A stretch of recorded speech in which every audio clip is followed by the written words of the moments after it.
Well, we certainly thank Richard for his very good presentation, very thorough and historical, and very interesting in my personal point of view. We open it up for questions now. If you are a brother, a baptized believer in the church, raise your hand, and Brother Landon will give you the microphone.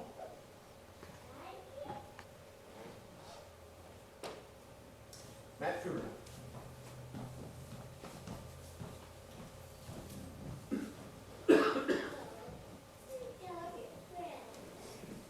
Thank you, brother. That was very informative.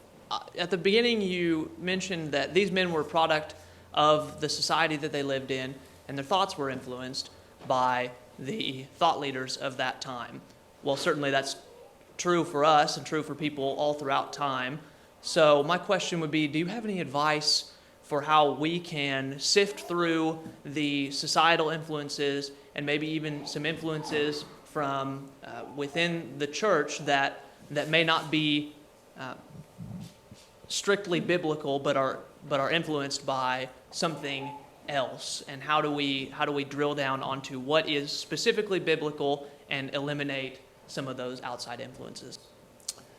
Well, that's a good question, and my thoughts are, at least for my own personal self, when I look at some issue that is brought up or some event, I tell myself, don't make a off-the-cuff decision about this right now. Think about it, and talk with others about what's going on here. As society has this idea. Is this something that we should be concerned about?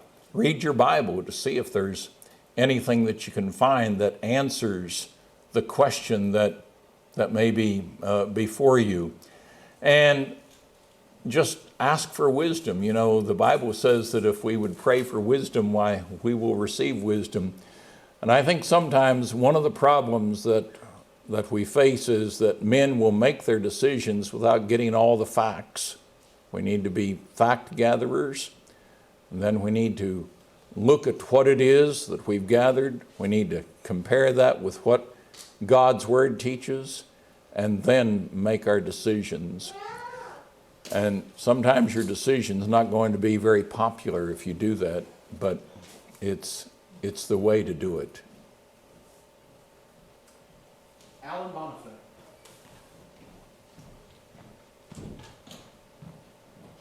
Alan asked me before I started if he needed a Bible for this, and I said no. And that was right.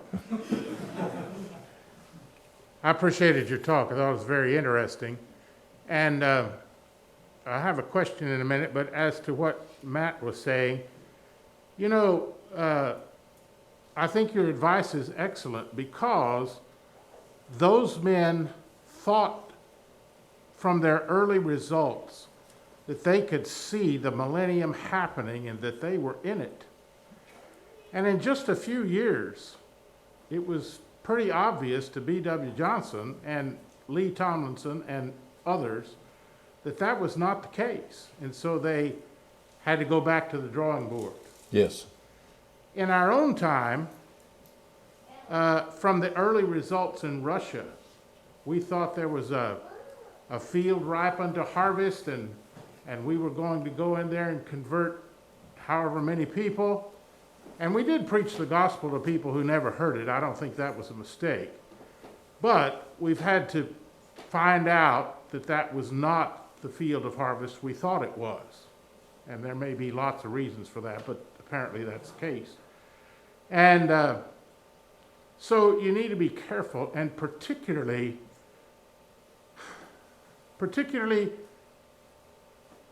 well, let me make a science comparison. When you're dating the rocks by the fossils and you turn around and date the same fossils by the rocks, you got a real problem of circular reasoning. And when people take a view on Revelation because it fits a certain preconceived idea, and then their preconceived idea helps their view, you got the same kind of circle going on there. Yes. So you need to be careful about that. But I did want to ask you, in your reading, did you come across, I can't remember where I read this. One of those histories of the Restoration Movement, though. From 1842 to 1843-4, several of the restorers were influenced by William Miller Yes. briefly, and became premillennial for just a short time, but then they obviously backed off when the great day of disappointment came. Yes, I can't remember some of those that did. You know, there were people that were part of the Restoration movement that got led off by cult leaders, Miller being one of the leaders, and of course Smith being the leader of the Mormons, led some off. And some of those left never to come back, of course. And yes, yeah, Rigdon was, and he was, you know, sort of a special person to Alexander Campbell. Campbell had, you know, given his, you know, commendation to Rigdon and been instrumental in getting him to be able to preach in certain areas. But then he spent 3 months up in New York, or 6 months, whatever it was, and he left the faith. I might ask a question real quick. Obviously, I don't think any of us here are post-millennialists, and certainly not the premillennialists that many of them were in the late 19th century or turn of the century, the historic premillennialists. But my question is this: do you think that there were any positive effects from the beliefs of men like Alexander Campbell, Walter Scott, Barton W. Stone on the church or the Restoration movement regarding eschatology? Well, the positive thought was, you know, Alexander Campbell was telling people, if we work diligently at converting the world, that will expedite the second coming of Jesus. And so people were out preaching the gospel, and they were doing their very best to convert the world, because they thought, if we can convert the world, then Jesus will come again. But that only lasted for a short time, and the religious fervor died out. But that's the positive point of Campbell and Scott's view, that they believe that.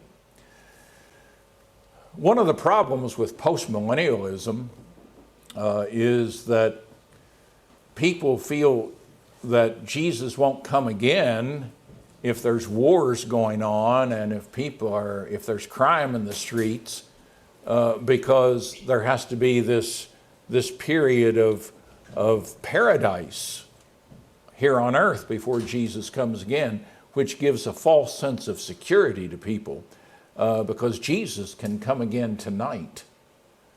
There's nothing in God's word that prevents that. Jesus can come during your lifetime. We look for the second coming of Christ. Jesus said in Matthew chapter 24, when he was asked about his second coming, he says, no one knows that day or hour, not even the angels of heaven, but only the Father. So he says, what you need to do, he was speaking to the disciples, but these words would apply to you and me. You need to watch, and you need to be praying. And we need to be prepared for the second coming of Jesus Christ. You know, he will come at a time when we think not, but he has promised he will come again. And so there will be no signs given. He says there will be no signs given.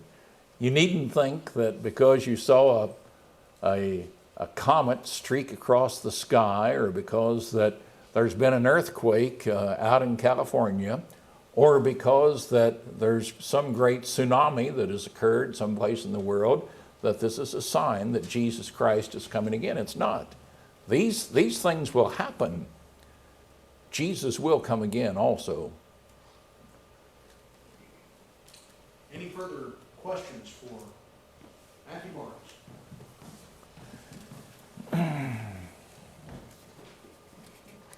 Thank you for the talk, and something just kind of along the lines of what you were talking about just now. You mentioned in your presentation kind of some of the movements of guys that would set dates and look for those signs. And I wondered if you'd come across in reading or just at any time, there seem to be more modern movements that don't like to be classified as date setters, but they believe the Bible gives us indications or qualities that will exist in the year or in the time. They won't give you a specific time or date, but they say, are there certain things that you can see that indicate the Lord is coming soon or that these end times will begin? And it seems like I've spoken with people more recently who fall prey to that because it has that same exciting appeal, and it has a lot of that same ideology in it. What would, in your opinion, be the best way to combat that besides just trying to warn people when we see it coming, but when you run into someone who, on their own, they've become kind of enamored with it and it's pulling them away? Well, you're correct. I mean, there are people that are called date setters, and then there's people that we call date teasers. They don't give a specific date, but it's going to occur. Hal Lindsey said a few years ago that he was pretty confident that Jesus Christ would return during the lifetime of Barack Obama. He's a date teaser. He's an individual that, he started out wanting to be a date setter, and he saw that didn't work, and he needed to write more books. And so now he's a date teaser, an individual that says it's going to occur. And 1948 was the date that date setters used. It was going to be sometime before 1988 that Jesus would come again. 1988 came, and who's that guy, Harold Camping? He's dead now. Is that his name, Harold Camping? He said that revelation was given in 1988, that is, an understanding of the second coming that could not be known before 1948 or 1988. And he said Jesus would come again in the generation from 1988 to what would it be, 2028. These men are they're date teasers. All they were out for was to be able to sell books and to have a following. Included, there's a number of them. Some are as Harold Camping, have already passed away.